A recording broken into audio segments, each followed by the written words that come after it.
and we're doing something different today. I'm actually doing this live session from Hong Kong. I wanted to do something different. So I'm doing this from Victoria Harbor.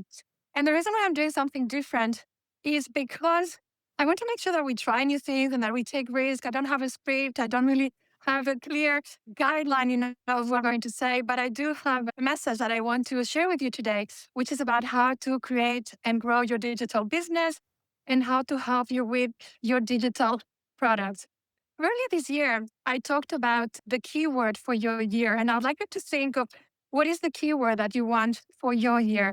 And for me, at the beginning of the year, I decided that the word was going to be sustainability. The reason why is because it's so easy when we are creators and solopreneurs and creative entrepreneurs to burn out. And in my case, I'm a mom, I have two young children, I have a dog, I love exercising, as you can see. And so it's difficult to do everything without burning out. And so I'm trying to do or have more impact without necessarily doing more. So that's why I'm doing this today. And I encourage you to try new things, even if it can be a little bit intimidating. So before we talk about digital products, I just wanted to share with you a fun fact. I don't know if you've been to Hong Kong, but this tall building that you see here is IFC. IFC is the iconic flagship building in the financial district. And I actually worked there many years ago when Apple hired me as a manager when they were launching and they were opening the business in Hong Kong. So that was really a very special moment in my previous life, in my previous corporate career. But today we're talking about something different. We're talking about sustainability for writers and creators, and specifically how we can launch and sell digital products. It can be digital guides, templates, worksheets, anything that basically you're going to deploy digitally. And the reason why I think it's so important is because very often we're just thinking on the transactional aspect of creating more and sending one more newsletter. And what happens afterwards is that we have created a lot of content, but it doesn't have a lot of longevity. And so we're always with the foot on the accelerator, and it's really difficult to create something sustainable. My experience is that whenever you have digital products, you're able to create a digital library that creates passive income, which is part of the goal of what we are doing, right? Part of our ambition as creative entrepreneurs is to be able to create this business that is running on the background, even when you're not necessarily working on it. Digital products, I've been talking a lot about it this month because it is my topic this month. And if you go to my publication, you will see that I have a series of 4 different posts where I talked about the sales, the marketing, how to create a lead magnet, and so on. Today, I wanted to talk about something many people ask me, and is why are my digital products not selling? So many people tell me, hey, Veronica, I launched a product. I think it's really good, but it's not selling. And so I'm going to speak from my experience because I have launched, especially when I started, quite a few digital products that didn't sell. So I'm not just talking theory, I'm talking here from mistakes and my personal experience. So let's get started with the most basic. Number one is launching a digital product without an engaged, pre-built audience. I didn't say a large audience, right? I said an engaged audience because what happens very often is that you might have a small audience and it's not very engaged. And so when you're going to launch your digital products, you see that there's not a lot of conversions. And that makes a lot of sense. To give you some numbers, and you can check it out, this is an approximation. When you're looking at conversion from your overall subscriber base or your email base to customers for digital products, it tends to be about 1 to 5%. That's quite tiny, right? And in my case, honestly, I would kill to have that 5%. It's probably closer to a 2 to 3%. So it's important that you do your math there to understand what are some realistic numbers. And so that's what I mean by having an engaged audience. Now, it's not all bad news. And if you have a small audience, I don't want you to feel disappointed, but instead, I'd like you to think strategically on what can you do to engage that audience. And there are so many things that you can do. In my case, I use the chat. It's very active. Yesterday, I had an open day of collaboration where people put their page. You can also make sure that you do things like webinars, or you can have masterminds. So it's not necessarily about creating more and having this huge audience, but making sure that the people who are in your room are in the right room. The beautiful thing about it, even though it takes longer, is that once you do have that engaged audience, is not only a community that is going to be interested in that particular digital product that you're thinking today, is actually the same people who are probably going to buy your courses. They're probably going to participate in your cohorts. That has definitely been my experience. They are the same people who are going to become your paid subscribers. And so look at it as really an investment, a more long term investment. Is not going to happen overnight.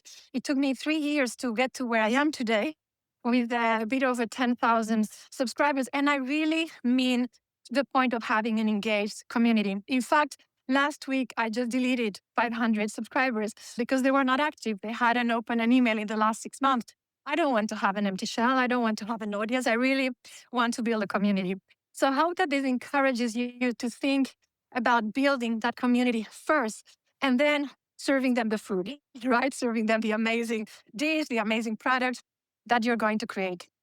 So that's number one, launching without a pre-built, engaged audience.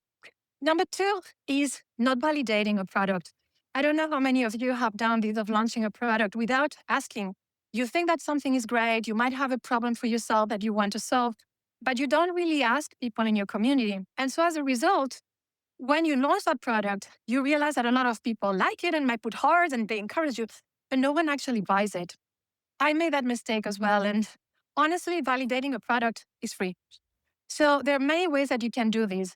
First, if you're on Substack, when you're launching your post, when you're publishing it, you can add a poll. You can use the chat. Does this idea resonate with you? Would you be willing to buy a course on anti-procrastination, which is my next course, by the way? So if you can put it in the chat if you'd be interested in that, that would be a really good example of doing a validation in the moment.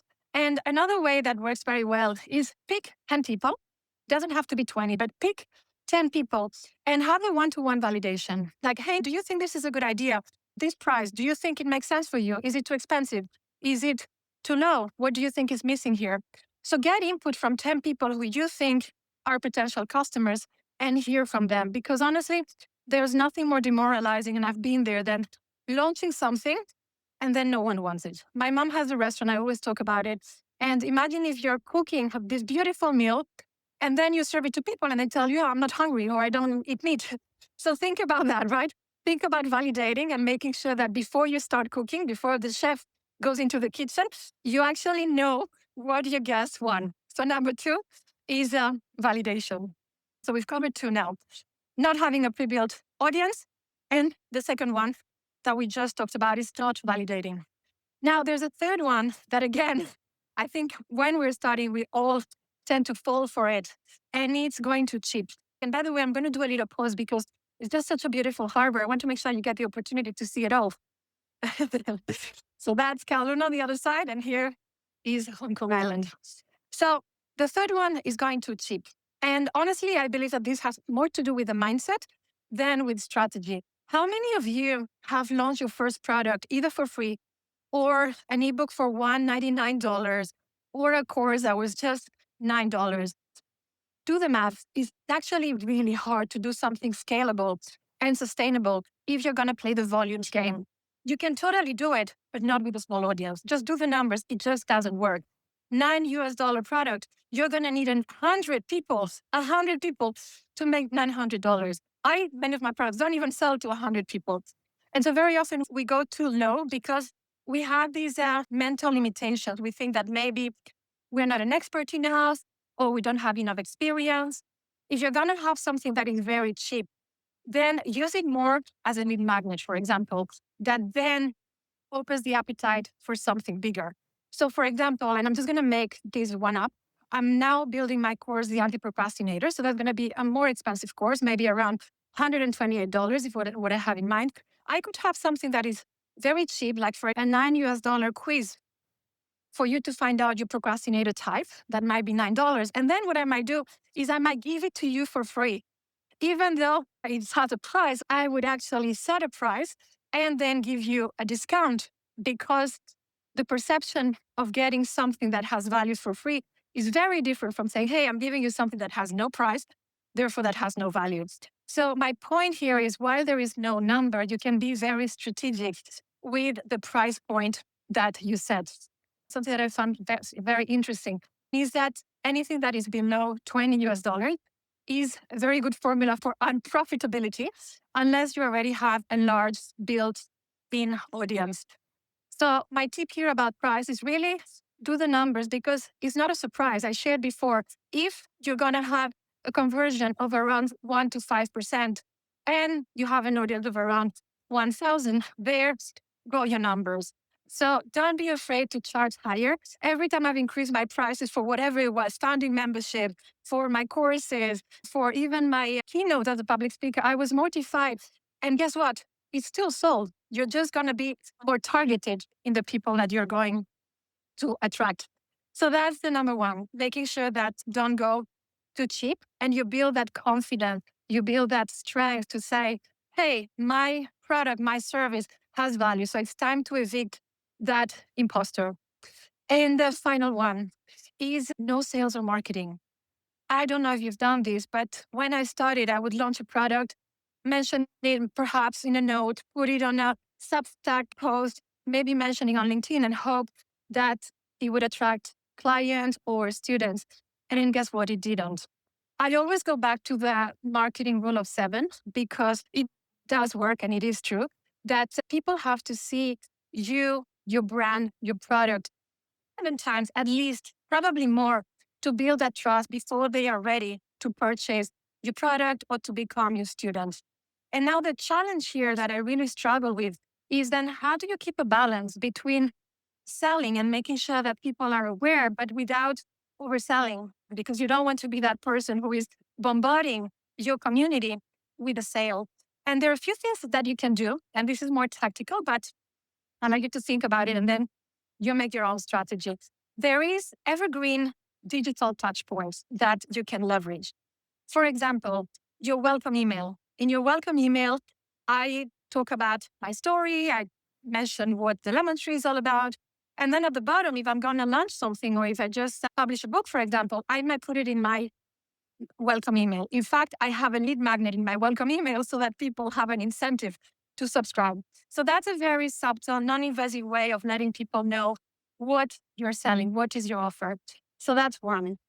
There's another one that not many people know about is on your homepage on Substack. You can actually have a link. You can add links to your book. It can be to your website. It can be to your coaching package, whatever it is. So that's another way. It's very small. It's very subtle again, but it is another digital touch point. And then from there, you can think of other things like the header when you're sending your publication. So that is not all about selling. So this, when it comes to more evergreen digital touch points. And then there are other things that you can do. And if you want more details, I have explained it in the different posts, so you can go to my publication to get more details. But things like having a lead magnet, it's much easier for someone to say yes to a lead magnet that anyways you're going to give them for free. To give you an example, for my Substack course that I launched last year, my lead magnet was a short tutorial showing people how to create a functional homepage that looks nice, feels nice, and is user-friendly for your readers. So you can think of that very actionable lead magnet that is going to let people know, hey, this is a good restaurant. I like this appetizer. I'm ready to go for the main course. So that can be one strategy.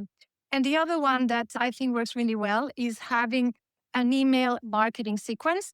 To do that, you probably want to do it outside Substack. In my case, I do it on Gumroad. That's where I have all my digital products. And instead of just bombarding people with 5 emails about countdown and now I have a 25% and so on, the ideal series is more educational. So you can have one post where you're sharing a tip related to your topic. Another one can be perhaps a success story. Another one could be how you implement what you're learning yourself. So if I'm selling a course about public speaking, then I might share my story on how I became a public speaker. And that's a way of building trust and building credibility. So that's the last one. I'm going to wrap up the session here. I'm going to do a final tour here of Hong Kong. So what we covered today is really how to create a sustainable business by investing in not only creating digital products, but also launching them with a strategy. I shared what I did and I would not do again. So the 4 tips that I recommended. So make sure that you have a pre-built, engaged audience is key. Making sure that you validate your product. So ask, Do you want to eat spaghetti before you start cooking the spaghetti? Number three that we talked about is the price, and make sure that you don't go low because your mind is telling you that you're not worth it. That's really about the mindset. And the last one is have a sales and marketing strategy that is not pushy, that is not aggressive or invasive, but that is very much thinking about not how you can sell, but how you can help and serve your community. So, with this, I hope it gives you a bit of motivation. I hope it gives you a few ideas. Thank you very much. And bye bye from Hong Kong.